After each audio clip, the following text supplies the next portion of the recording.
مٹ کے جاؤں کہا مدینے سے، کیا کوئی دور۔ والحمد للہ رب العالمین۔ آئیے ایک مرتبہ اس آقا نامدار مدنی تاجدار حضور احمد مختار کی بارگاہ بے کس پناہ میں جی لگا کر درود و ہدیہ سلام پیش کرے، پڑھے بآواز بلند اللہ رب محمد صلی اللہ علیہ وسلم، نحن عباد محمد صلی اللہ علیہ وسلم، صلاۃ و سلام علیکہ یا رسول اللہ صلی اللہ تعالی علیہ وسلم۔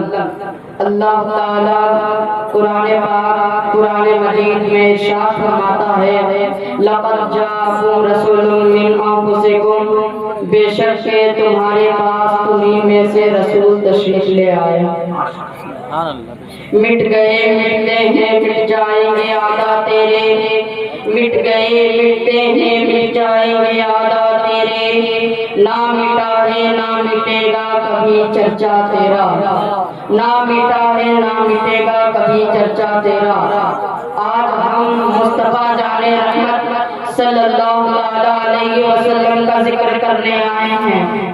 سب سے پہلے مصطفیٰ کا ذکر کبریا نے کیا اور سارا عالم خطاب الہی کا مخاطب تھا، یعنی میں بول رہا تھا اور سننے والا سن رہا تھا، اور سارا عالم اجتماع عظیم ہے۔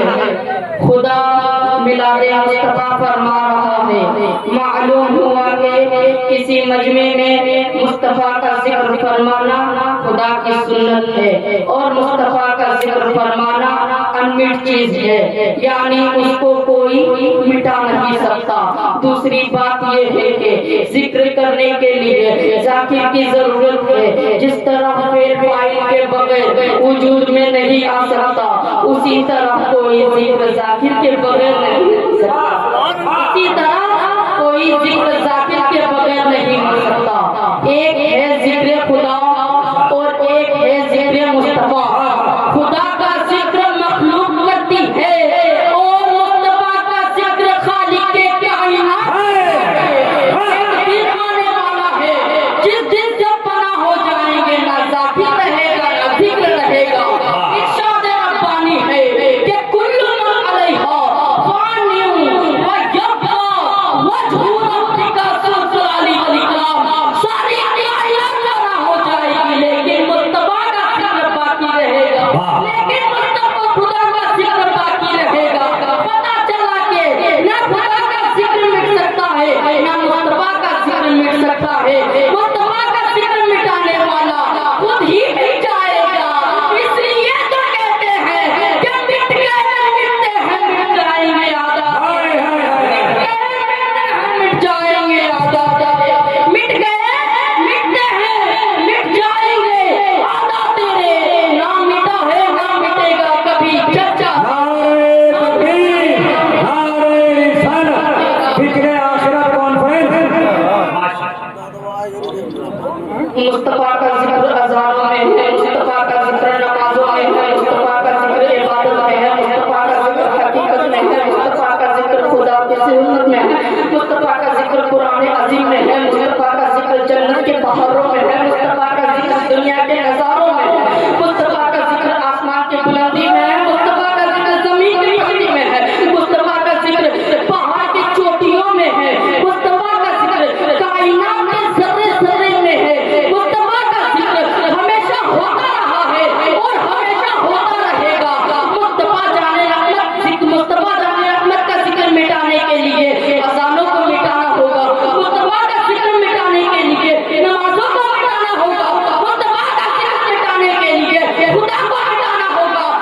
بیٹے سیس کے بیٹے یانس کے بیٹے کینان کے بیٹے مالک کے بیٹے بیارت کے بیٹے ادریس کے بیٹے متوشل کے بیٹے لمک کے بیٹے نوح کے بیٹے شام کے بیٹے زلال کے بیٹے شارد کے بیٹے عابد کے بیٹے